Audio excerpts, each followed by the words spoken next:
que nosotros estamos congregándonos no quiere decir que nosotros no podamos fallar a Dios. Cualquiera uno, ustedes, nosotros podemos cometer un error. Y esto fue lo que pasó con David. David era un hombre de Dios, era un hombre que servía a Dios, era un hombre que amaba a Dios, era ese trovador, era ese hombre que le cantaba esa alabanza tan preciosa a Dios que salía de lo más profundo del corazón. Pero llegó el momento, hermano, cuando David le falló a Dios y cometió y falló, quebró más bien dos de los mandamientos que Dios había dado: no codiciar la mujer del prójimo, no codiciar y no matar. No matarás, dijo el Señor. Fueron dos mandamientos que él quebró. Yo creo que cuando David cometió este pecado, cuando David, hermano, por eso es que dice la Biblia que el diablo anda como león rugiente buscando a quien devorar. El diablo no va a estar tranquilo. El diablo no está, hermano, ahí tomando las cosas pasivamente. El diablo está en su negocio, y el negocio del diablo es hacer caer al Hijo de Dios. Y si él lo logra, él tiene una gran victoria. Por eso entonces es que nosotros los cristianos no podemos dormir. Debemos de estar todo el tiempo, dijo el Señor a sus discípulos, velando y orando para que no entremos en tentación. Entonces cada uno de nosotros, hermanos, debemos de estar cada día velando y orando, buscando la presencia del Señor. Cuando David se dio cuenta, amén, yo creo que el diablo como que le puso una inyección, le puso anestesia que él no podía sentir en ese momento. Cuando él se empezaba a pasear sobre la azotea del palacio, cuando él vio a aquella mujer hermosa bañándose, y no solamente eso, sino que dice la Biblia que la codició, la deseó en su corazón y la trajo para acostarse con ella. Y después todos nosotros conocemos la historia. Después de haber él acostado con Betsabé, la mujer de Urías Eteo, entonces tuvo que mandar a matar a Urías para poder cubrir el pecado que él había cometido. Pero él aquí se da cuenta y él nos describe lo que el pecado hizo en su vida. Y quizás muchos de nosotros, hermanos, en un día quizás usted le falló al Señor. En un día, en un momento, quizás usted le falló al Señor, y usted quizás va a poder darse cuenta, va a poder recordar lo que esto significa. O muchos de nosotros, hermanos, que estamos caminando en este mundo sin Dios y sin esperanza. Pero gracias a Dios, gracias por su misericordia, porque aun cuando nosotros, hermanos, dice la Biblia que estamos muertos en nuestros delitos y pecados, Dios murió en el Calvario para darnos ese perdón que tanto nosotros necesitamos. Por eso es triste cuando usted ve a la gente cómo camina en este mundo, y gente que ha escuchado, gente que ha estado en una iglesia y pueden caminar tan tranquilamente sin pensar, sin recordar ese sacrificio tan grande que el Señor Jesucristo hizo por nosotros allá en el Calvario para darnos el perdón. Entonces el pecado, hermano, ¿qué es lo que hace el pecado? El pecado mancha el alma. Eso es lo que dice en el versículo 2 al versículo 7. Mira lo que dice: lávame más y más de mi maldad, límpiame de mi pecado, porque yo reconozco mis rebeliones y mi pecado está siempre delante de mí. Contra ti solo he pecado y he hecho lo malo delante de tus ojos, para que seas reconocido justo en tu palabra y tenido por puro en tu juicio. He aquí en maldad he sido formado, y en pecado me concibió mi madre. He aquí tú amas la verdad en lo íntimo, y en lo secreto me has hecho comprender sabiduría. Purifícame con hisopo y seré limpio. Lávame y seré más blanco que la nieve. Aquí hay algo bien tremendo en este pasaje. David está reconociendo, y David se da cuenta que el no confesar. Por eso, hermano, la Biblia dice que el que confiesa su pecado, ¿qué? Prosperará. Mas el que no lo confiesa, ¿qué? ¿Qué pasa el que no confiesa el pecado? No prospera. ¿Qué pasa con el que lo confiesa? Alcanza misericordia. Muchas veces el hombre no quiere confrontar eso delante de Dios. de que ha fallado, de que no está lo correcto, he pecado contra ti. Yo puedo recordar en esta mañana, pudiéramos pensar, pudiéramos irnos allá al momento cuando el hijo pródigo, dice la Biblia, que pidió la parte de su herencia y se fue a tierra lejana, dice la Biblia, a malgastar todo lo que había recibido. Y cuando había malgastado todo, dice que llegó el momento cuando él ya no tenía más nada y nadie le podía ayudar. Entonces dice que fue a apacentar cerdos en un lugar, y dice que aún él, después que ya no tenía nada, deseaba aún alimentarse de las algarrobas que comían aquellos cerdos, cuando había quedado sin nada, cuando había quedado sin dinero. Pero llegó el momento cuando dice la Biblia que levantó la cabeza y dijo: en la casa de mi padre hay muchos jornaleros y esos comen mejor. Que dijo: iré, me levantaré e iré a mi padre y le pediré perdón. Y dice la Biblia que este hombre se levantó y fue a la casa de su padre.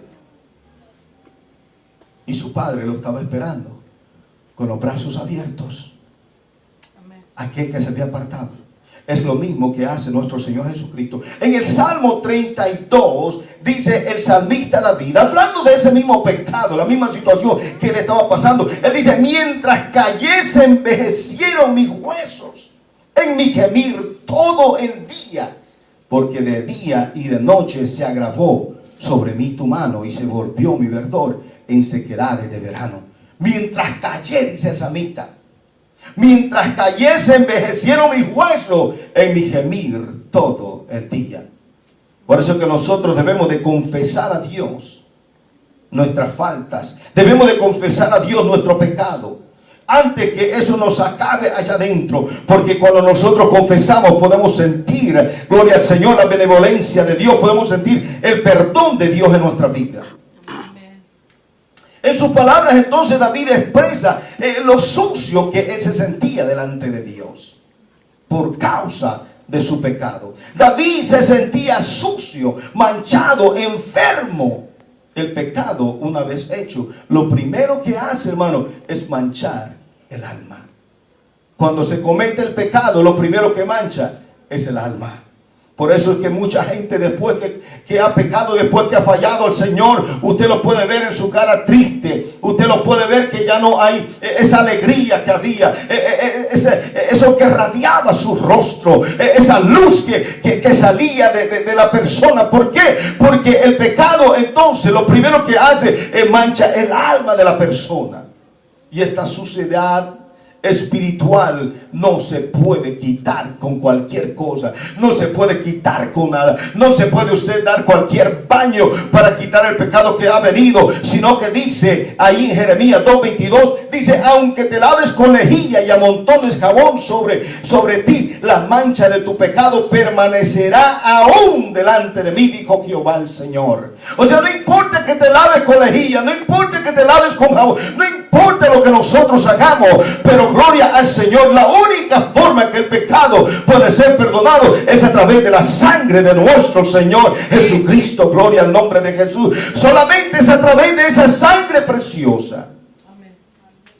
Hemos hablado antes acerca de personas que hacen cualquier cosa, amén, para poder agradar a Dios y poder quizás recibir perdón, pero no hay ninguna manda, no hay ninguna paga, no hay nada que usted pueda hacer para que el pecado pueda quitar de su vida, solamente a través de la sangre. Lo único que limpia, hermano, que lava, que quita el pecado, es el evangelio de nuestro Señor Jesucristo. Por eso en Hechos 22:16 dijo aquel hombre de Dios: ahora pues, ¿por qué te detiene? Levántate y bautízate y lava tus pecados invocando su nombre. O sea que solamente es a través de gloria al Señor, el bautismo en el nombre de nuestro Señor Jesucristo, que usted puede lavar su pecado. No hay otro nombre, no hay otra fórmula como nosotros podamos recibir el perdón de los pecados. Lamentablemente, muchos que ya han sido lavados por el evangelio, muchos que ya han sido lavados a través del bautismo, vuelven a manchar sus almas con el pecado.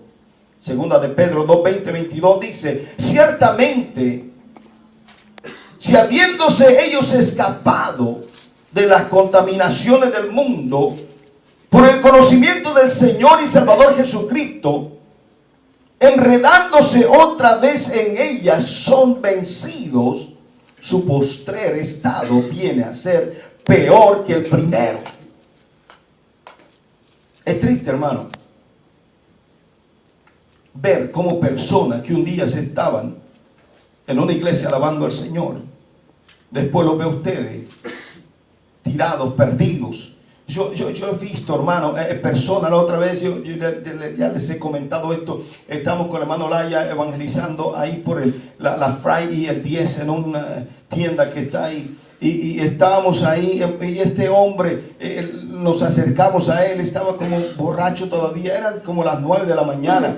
Y este hombre empieza a hablarnos y empieza a decirnos, a citar la palabra de Dios, hermano, algo tremendo. Y decía, mira, ahí dice en Juan tal, ahí dice en Hechos, ahí dice, y nos mencionaba los pasajes, nos decía los pasajes, los tenía grabados ahí en su mente. Y después nos platicó que un día él había estado en una iglesia. Es triste cuando usted puede ver personas que un día habían sido lavados y estaban lavados de su pecado, pero permitieron que el enemigo viniera y ensuciara sus almas nuevamente. Y dice la Biblia que su postrer estado viene a ser peor que el que tenían antes.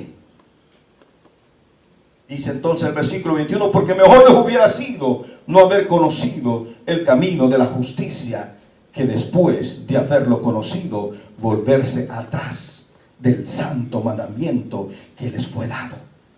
Dice, pero les ha acontecido lo del verdadero proverbio: el perro vuelve a su vómito y la puerca lavada a revolcarse en el cieno. Por eso es que dice el apóstol que el postrer estado del tal viene a ser peor que el que era. Dios nos libre y Dios nos ayude, hermano, que nosotros podamos mantenernos firmes y fieles en el Señor Jesucristo. Pero déjeme decirte una cosa: para mantenernos fieles, para mantenernos firmes, gloria al Señor, en el Señor Jesucristo, necesitamos buscarle, amén, con más ahínco. Necesitamos buscarle más cada día para poder estar firmes en el día malo. El arrepentimiento y la confesión de su pecado es la única salida. Es la única forma como el hombre, la mujer puede salir. Dice primera de Juan 1:9, si confesamos nuestros pecados, Él es fiel y justo para perdonar nuestros pecados y limpiarnos de toda maldad. Gloria al Señor, que nosotros servimos a un Dios de misericordia, servimos a un Dios de amor, servimos a un Dios que nos ama tanto, que aun cuando nosotros nos hayamos alejado, aun cuando nosotros nos hayamos apartado, Él está con los brazos abiertos. Amén. Gloria al Señor. Amén. Recuerdo hace muchos años, como el 83, estábamos un grupo de hermanos y estaba tratando de animar a un joven que se había apartado del Señor. Y había un hermano ahí que él creía diferente. Y cuando yo terminé de hablar con este joven, me llamó y me dijo: hermano, ¿usted qué está haciendo?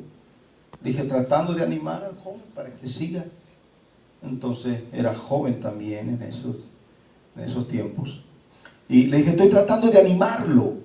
Y me dice: no, él ya no tiene más perdón, él ya falló al Señor, él ya no tiene más. Yo dije: pero ¿cómo es posible? ¿De dónde usted saca eso? Si la Biblia dice, el Salmo 51 nos muestra que David tuvo un arrepentimiento sincero. Allá en 2 de Samuel 12, cuando el profeta lo exhorta, cuando el profeta le dice el pecado que él ha cometido, él se arrepiente y alcanza la benevolencia de Dios. Aquí nosotros podemos ver también en la historia del hijo pródigo cómo este joven se alejó, vivió perdidamente, y dice la Biblia que después regresó a la casa de su padre y su padre estaba con los brazos abiertos esperando. Y cuando lo vio, no solamente eso, sino que cuando lo vio, lo abrazó. Hizo fiesta. Él dijo: este era mi hijo que se había perdido, pero ahora lo hemos encontrado. Este era mi hijo que estaba muerto, pero ahora vive. Ese es el Dios que nosotros servimos. Muchas veces nosotros, hermanos, los humanos, somos tan crueles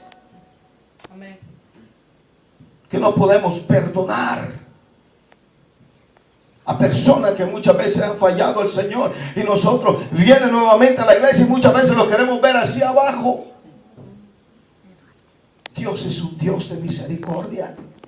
Dios es un Dios de amor. Y Dios restaura al caído. Por eso es que dice la Biblia que aquel que esté firme, mire que no caiga. Porque muchas veces, hermanos, nosotros somos tan crueles que cuando la caída te llega a tu vida, no te puedes ni levantar. Porque nunca hiciste misericordia de aquel que necesitó en ese momento. Entonces el arrepentimiento y la confesión es la única salida. Dice, si confesamos nuestro pecado, Él es fiel y justo para perdonar nuestros pecados y limpiarnos de toda maldad. Gloria al Señor. Amén. Hay mucha gente que cuando ha visto a alguien que cayó, que falló, que pecó al Señor, hay mucha gente tan espiritual, hay mucha gente tan, como dije, hay muchos que ya nomás las alas le hacen falta para irse.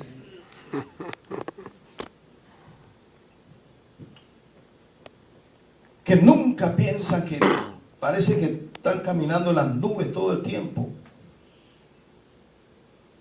David pedía al Señor que lo librara, que lo cuidara, a no fallarle a Él.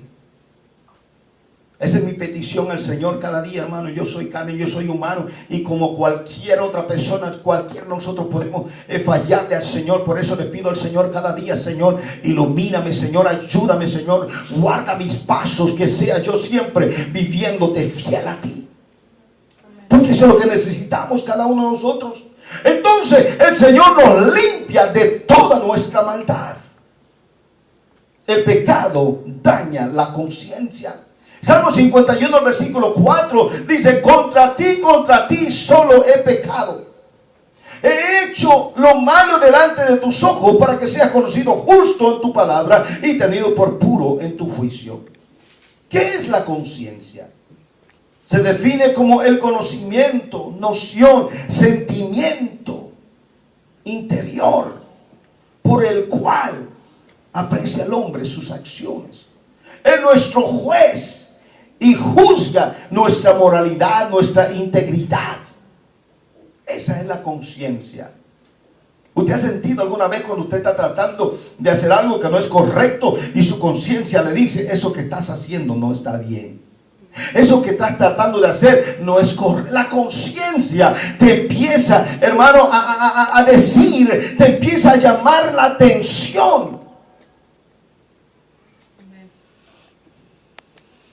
¿Qué hace la conciencia en nuestra vida? La conciencia hace muchas cosas, pero esto es bien importante. La conciencia aprueba y reprueba en nuestra vida. Mira lo que dice Romanos 9:1. Verdad digo en Cristo, no miento, y mi conciencia me da testimonio en el Espíritu Santo. Gloria a Dios.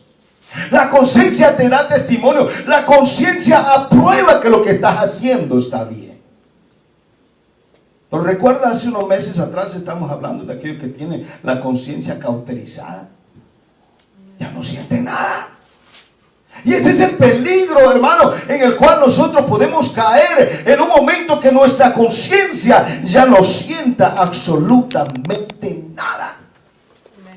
Usted no sabe que si lo que está haciendo está bien o está mal, porque la conciencia ya no está funcionando.